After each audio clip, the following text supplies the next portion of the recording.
Hello everyone, it's me. I'm doing a review on the book that I have read called Getting Libertarianism Right by Hans Hermann Hoppe. So this is a book I started reading around a week ago, and I finished it today. Not today actually, I finished it on Friday or Saturday I believe. And I decided to do a video today because this is the only time I really felt bothered to do so. To be fair, it was quite the right timing to do it on this very day, because today, if you don't know, Java Millet, I believe that's how you pronounce his name, became president of the not the United States, sorry, but Argentina. And if you know anything about him, you know he's a bit of a character to say the least. And most of all, he's a libertarian anarcho-capitalist. So it really makes sense to do this video today, since this is a book on anarcho-capitalism, but also about more stuff than that. So essentially, what is the book about?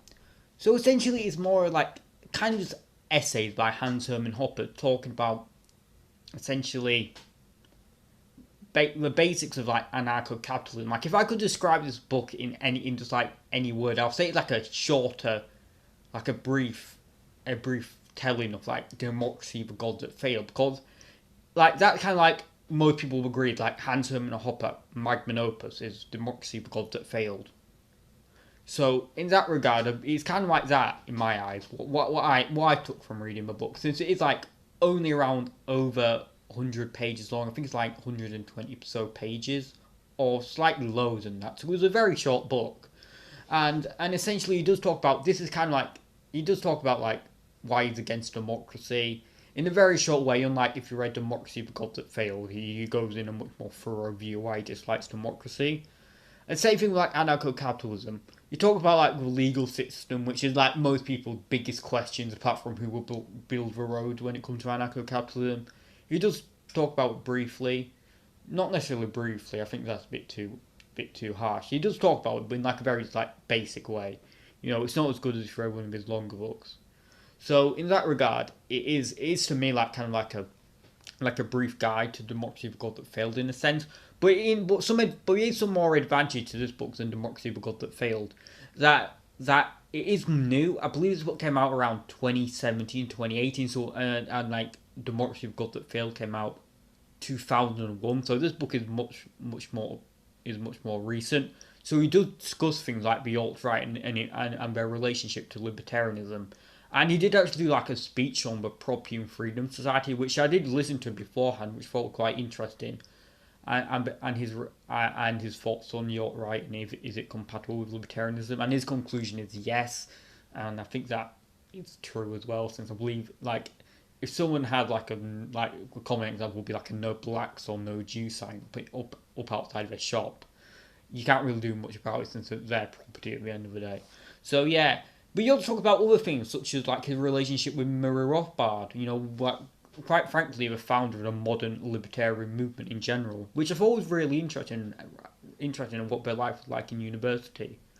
Working in university, sorry. So, in that case, I really did enjoy it in that regard, because I thought it was quite entertaining. So yeah, so I will say though, if you're in, I would recommend this book, certainly for people wanting a refresh on anarcho-capitalism thoughts, and in particular Hoppeanism, as well as if you want to understand like anarcho-capitalism in like a not like a kind of a brief way, to be fair, because it is like a short book. I recommend reading this book. I recommend reading it, and it will be in the link in the description because it's free. So I would say it's quite good if you want to start off learning about anarcho-capitalism, or if you are interested in like reading Democracy: The God That Failed, and you're not sure if you want to read it all, because that book is like almost 300 pages long. This book is like 100 pages long, so like 1/3 big, like 2/3 smaller than Democracy: The God That Failed. But I do like Hans Hermann Hoppe writing, so I will say that is quite good as well, because I think Hans Hermann Hoppe is a good writer, and he's very entertaining to listen to, in my opinion. Maybe because I find political ideology interesting in general, but I find Hans Hermann Hoppe quite a good, engaging writer, so that's another pro. And it is quite simple, it isn't very complicated to read. It kind of like easy arguments, not necessarily easy arguments, but it's easy to understand where he is coming from, if you disagree with it. So yeah, that's my opinion on the book. I thought it was quite good, and I recommend you read it too. So anyway, if you have any like book suggestions I should read, particular political books, and that's kind of like the series at this point, but comment below, because I want to see if you have any thoughts on what I should read next. So anyway, thanks for watching, please subscribe, goodbye.